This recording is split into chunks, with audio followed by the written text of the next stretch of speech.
పాలన మాకు వరం నీ వల్లే ఈ రాష్ట్రపు సంక్షేమం సత్యం నిత్యం సఫలం జనగణ మంగళ నాయకుడా ఘనమగు చరితల నాయకుడా పలుతరములు మము పరిపాలించర స్వామికుడా నవయుగ మేధో సైనికుడా సమయము తెలియని సేవకుడా యువన వ్యాంధ్రకు ప్రగతిని చూపర సాధకుడా వైతాళికుడా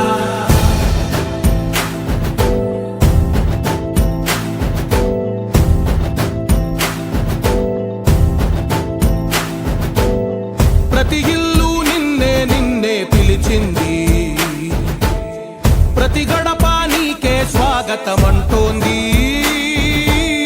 ప్రతి మనసు నువ్వే గెలవాలంటోంది పెద్ద కొడుకు నీవై తోడున్నావు చాలు జరుగుతుంది మాకు మేలు మేలు ఇంటి పెద్ద నీవై నిలిచి ఉంటే చాలు విసి పోవ రాష్ట్రమంతటా శాంతి క్రాంతి సంతోషాలు సహకారంతో ఆంధ్రప్రదేశ్లో తెలుగుదేశం పార్టీ గత ప్రభుత్వంలో మన పొద్దుటూరు ఎమ్మెల్యే గారు వెళ్ళి ఎంత సంపాదించినారో మా మీద సంపాదిస్తున్నాం అనేది కొంచెం వేరే ప్రజాప్రతినిధులైన తర్వాత దోచుకునేదానికి కాదు నిరంతరము ప్రజలకు అందుబాటులో ఉండి వారికి వచ్చిన సమస్యలు ఏదైనా ఉంటే దాన్ని పట్టించుకొని అన్ని రకాల అభివృద్ధి కార్యక్రమాలు గ్రామీణ ప్రాంతాలలో కానీ పట్టణ ప్రాంతాలలో కానీ చేసేదాని కోసము ప్రజాప్రతినిధి ఎమ్మెల్యే వాళ్ళు పనిచేయాలి. కానీ గత ఎమ్మెల్యే గారు అట్లా కాదు, దోచుకోవడం జరిగింది. వేల కోట్ల రూపాయలకు అధిపతులైనారు. మరి వైఎస్ఆర్సీపీ గవర్నమెంట్లో ముఖ్యమంత్రి జగన్మోహన్ రెడ్డి గారు కూడా విపరీతమైన సంపాదన లక్షల కోట్ల రూపాయలు సంపాదించే దానికోసం వాళ్ళు అధికారాన్ని ఉపయోగించుకోవడం అనేది జరిగింది.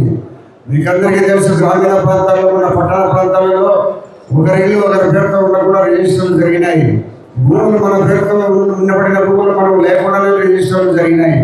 ఇటువంటి పరిస్థితుల్లో మనము తెలుగుదేశం పార్టీకి మొన్న అదే పార్టీ వస్తే మనకు తీవ్రంగా మనకు నష్టపోతామనే మంచి ఆలోచనతో తెలుగుదేశం పార్టీకి మీరు అందరూ ఓట్లు వేసి గెలిపించడం జరిగింది. కాబట్టి నేను చెప్పాను ఇందాక, ప్రజాప్రతినిధి నీతిగా ఉండాలా, నిజాయితీగా ఉండాలా, ప్రజలకు ఎల్లవేళ అందుబాటులో ఉండాలనే ప్రజాస్వామ్యంలో ఎమ్మెల్యేగా ఉండబడిన ఉన్నది వ్యక్తి.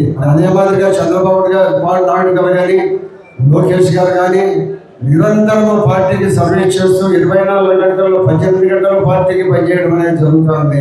ముఖ్యమంత్రి 8 గంటలు పనిచేసిన ముఖ్యమంత్రి నేను 6 సార్లు శాసనసభ్యునిగా ఎన్నికయ్యారు. మరి ఇంత కష్టపడి పనిచేసిన ముఖ్యమంత్రి గారు చంద్రబాబు నాయుడు గారు తప్పగా ఎవరు లేరు. భారతదేశానికి సంబంధించి వారు మనము సమానంగా ఉండాలనే పరిస్థితుల్లో మహిళా రిజర్వేషన్ 33% రేపు బిల్లు పెడతాడు పార్లమెంట్లో. అంటే 100 మందిలో 33 మందికి మహిళలకే ఇస్తారు. ఎమ్మెల్యే టికెట్లు కానీ ఎంపీ టికెట్లు కానీ ఇవన్నీ ఇవ్వడం జరుగుతూ ఉంది. అయితే ఇప్పటికే మా స్వర్గీయ ఎన్టీ రామారావు గారు తెలుగుదేశం పార్టీ మండల వ్యవస్థ వచ్చిన తర్వాత జెడ్పీటీసీలు కానీ మండల ప్రెసిడెంట్లు కానీ వీళ్ళందరూ కూడా 33% ఇక్కడే మన రాష్ట్రంలో అమలు జరుగుతూ ఉంది ఇప్పటికే. మరి భవిష్యత్తులో ప్రతి గ్రామంలోనూ తెలుగుదేశం పార్టీ సర్పంచ్ కానీ ఎంపీటీసీ కానీ జెడ్పీటీసీ కానీ కౌన్సిలర్స్ కానీ చైర్మన్ కానీ అందరం కూడా తెలుగుదేశం పార్టీ అధికారంలో ఉంది. కాబట్టి మనం అన్ని స్థానాల్లో గెలుచుకునే ప్రయత్నం మనం అందరం చేద్దాం. దాని విధానం వల్ల మీ అందరితో సమావేశాలు ఏర్పాటు చేసుకొని మళ్ళా మాట్లాడి గ్రామీణ ప్రాంతాలలో మేము నిరంతరం అందుబాటులో ఉంటాం. మాకేం వ్యాపారాలు లేవు, కాంట్రాక్టులు లేవు, ఏం లేవు. మీరు ఓటేసిన గెలిపించే ప్రజలకు నిరంతరం అందుబాటులో ఉండాలనేదే నా ధ్యేయం. నిరంతరం డబ్బు మీద సంపాదన ఉండబడిన జగన్మోహన్ రెడ్డి గారు కానీ వాళ్ళ ఎమ్మెల్యేలు కానీ డబ్బు రాత్రి పగలు డబ్బే. ప్రజలతో మాట్లాడడానికి కూడా తిరిగిలేని పరిస్థితులు ఉంటాయి. వేల కోట్ల రూపాయలు సంపాదించుకోవడమే వాళ్ళ ప్రజాసేవ. కాబట్టి ఇవన్నీ కూడా మనం ఆలోచించి రాబోయే రోజుల్లో తెలుగుదేశం పార్టీని బలోపేతం చేసి మనం కూడా గ్రామీణ ప్రాంతాలలో అన్ని రకాల అభివృద్ధి కార్యక్రమాలు చేసేదానికి ఎక్కడ నేను ఎప్పుడు నిరంతరం అందుబాటులో ఉంటాను. మీకు ఏ అవసరాలు పెట్టా, మీకు ప్రభుత్వం సంబంధించిన కానీ, మీకు సొంతానికి పర్సనల్కి సంబంధించిన పనులు కానీ ఇవన్నీ చేసేదానికి నిరంతరం అందుబాటులో ఉంటాట. ఇప్పుడు కొంతమంది మళ్ళా మాజీ ఎమ్మెల్యే గారు చెప్తాంటాడు, నేను మళ్ళా వచ్చేదాపాయా ఎమ్మెల్యే అవుతాను మంత్రిని కూడా అవుతాను అని. నాయన రాసవల్లి ప్రసాద్ రెడ్డి గారు నిన్ను ఎమ్మెల్యేనే భరించలేకుండా ఉన్నారు, నువ్వు మంత్రికి అయితే ఎట్లుంటాడు పరిస్థితి అనేది మనమందరం ఆలోచించాలి. కాబట్టి అందరం కూడా మనమందరం సమైక్యంగా మంచి పనులు చేసే దానికోసం నిరంతరము మేము ఇక్కడ ఉండబడిన వాళ్ళందరూ, వేదిక మీద ఉండబడిన వాళ్ళందరము అందుబాటులో ఉంటాం. ప్రతి ఒక్కరు కార్యకర్త కష్టపడి పనిచేసి నిజాయితీగా పనిచేస్తే తెలుగుదేశం పార్టీ తప్పకుండా గుర్తిస్తారు. ఆ గుర్తించిన గుర్తింపుతో మనం ముందుకు పోయేదానికి అవకాశం ఉంటుంది. కాబట్టి నిరంతరం ప్రజల కోసం పనిచేస్తాము, అన్ని రకాల అభివృద్ధి కార్యక్రమాల్లో ముందుంటాం. మరి మీరందరూ కూడా మీ గ్రామాలలో అభివృద్ధి కార్యక్రమాల కోసము రండి. తప్పకుండా కొంతకాలంలో అన్ని కూడా మీ గ్రామంలో ఉండబడిన సమస్యలన్నీ కూడా పూర్తి చేస్తాం. నేను ఒకటి చెప్తున్నాను, ఇప్పుడు నేను 25 సంవత్సరాలు ఉండబడిన ఎమ్మెల్యేగా ఉండబడిన కాలంలో పొద్దుటూరు, చాపాడు, రాజుపాలెం మండలంలో మేము వేసిన రోడ్డు తప్పక ఎవడన్నా ఒకటి కొత్త రోడ్డు ఎవరన్నా వేసినామని చెప్పమనండి. ఒక్క కొత్త రోడ్డు ఎవరైనా వేసినామని చెప్పమనండి. కాబట్టి నిరంతరం ఎవరు మంచి చేస్తున్నారు, ఎవరు అందుబాటులో ఉంటున్నారు, ఎవరు పార్టీకి సర్వీస్ చేస్తున్నారు, ఎవరు నిజాయితీగా ఉంటున్నారు, ఏ పార్టీ తెలుగుదేశం పార్టీ రాష్ట్ర వ్యాప్తంగా అందుబాటులో ఉండు ఎవరున్నారని వచ్చి మాట్లాడేదని ముఖ్యమంత్రిని కూడా సొంతంగా కలిసేదానికి అవకాశం ఉంటుంది. జగన్మోహన్ రెడ్డి గారు ముఖ్యమంత్రిగా ఉన్న కాలంలో ఎమ్మెల్యేలు కానీ మంత్రులు కానీ కలిసేదానికి అవకాశం లేదు. ప్రతి గ్రామంలో పర్యటన చేయాలి. మేమందరం కూడా ప్రతి గ్రామంలో కూడా వచ్చి ముఖ్యమైన లీడర్లందరూ ప్రోగ్రాం పెట్టుకుని పల్లెలంతా కూడా పంచాయతీ ఎన్నికలకు, మున్సిపాలిటీ ఎన్నికలకు లోపలనే అన్ని గ్రామాలు, పట్టణాలన్నీ కూడా తిరగాలనే ఆలోచన కూడా ఉంది.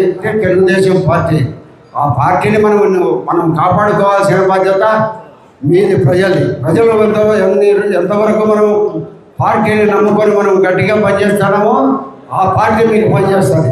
కాబట్టి ప్రతి ఒక్కరు కూడా ఆలోచించి గ్రామీణ ప్రాంతాలలో నిరంతరము లంచగొండలకు, భూఆక్రమణదారులకు, దోపిడీదారులకు అవకాశం లేకుండా నిరంతరము నిజాయితీ పరులైన ఎమ్మెల్యేలను, మండల ప్రెసిడెంట్లను, జెడ్పీటీసీలను, సర్పంచ్లను, కౌన్సిలర్లను కూడా ఎన్నుకున్న దానికి మనమందరం ప్రయత్నం చేద్దాం. ఇప్పుడు నేను ఎమ్మెల్యే అయినా ఎట్లా వచ్చింది నాకు అధికారం? మీరు ఇచ్చినారు అధికారం, మీరందరూ ఓట్లేసి నేను ఎమ్మెల్యే అయినా.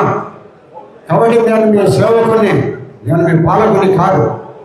మీరు ఎప్పుడు వచ్చినా ఎవరు వచ్చినా పలికి చేయాల్సిన బాధ్యత నాది. కాబట్టి నేను నిరంతరంగా పనిచేస్తున్నాను. అదే మాదిరిగా మన సర్పంచులు కానీ, మట్టి ఎంపీటీసీలు కానీ, మన మండల ప్రెసిడెంట్ కానీ, జెడ్పీటీసీలు కానీ ఎవరైతే వాళ్ళు నిరంతరం అందుబాటులో ఉన్నారో వాళ్ళందరూ ఎవరైతే బాగుంటుందో మీ అందరితో సంప్రదించి మీ గ్రామాలలో కానీ మండలాల్లో కానీ అందరినీ సంప్రదించిన తర్వాతనే ఆ యొక్క అభ్యర్థులు నిర్ణయించడం జరుగుతుంది. కాబట్టి మీరు మనమందరం కలిసికట్టుగా పొద్దుటూరు నియోజకవర్గాన్ని అభివృద్ధి చేస్తూ మనందరం గ్రామాలు కానీ మనం కానీ అన్ని రకాల అభివృద్ధి చెందే ప్రయత్నం చేసేదానికి తెలుగుదేశం పార్టీ ఉంటే మనం అందరం అభివృద్ధి చెందుతాం.